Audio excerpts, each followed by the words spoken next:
'Twas the night before Christmas, and all through the town, there were sports fans recalling how this year went down. The banners were hung in the rafters with care, in the hopes that more banners soon would be there.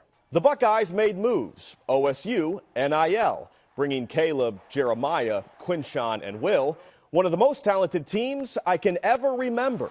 But it somehow went south the last week of November. Yes, roses are red and Michigan is blue, and both play a role in this year in review.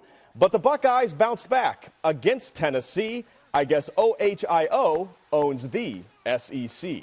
Scotty Scheffler won the Memorial at 8 under par. With putting precision and driving it far, he's one of the best golfers that we've ever seen. And apparently orange is the new green. Ohio State hoops lost again and again, with a midwinter stretch dropping 9 out of 10. And Gene Smith decided no more he could take. So goodbye Chris Holtmann, a promotion for Jake. And speaking of Gene, it was time to retire after 19 long years in scarlet attire. But now OSU has a new AD boss, a man from down south with the first name of Ross.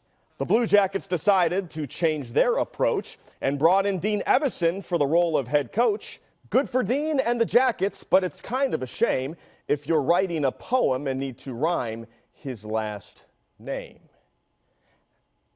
Evison.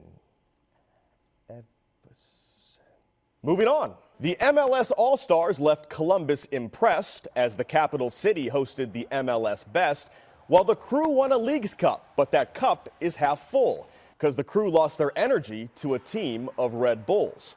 And then there were high schools, and some of them great. Bishop Watterson and Liberty were best in the state, while the Afrocentric girls went on the attack, and the Nubians were able to go back-to-back. And while losses to Michigan and seasons cut short remind us of sadness that comes from a sport, we must keep perspective of the highs and the low, because real tragedy is what happened to Johnny Gaudreau. As a player, he was great, one of the best that we've seen. We were lucky enough to know number 13. What happened to his family is the peak of unfair. So please keep his wife and his kids in your prayers.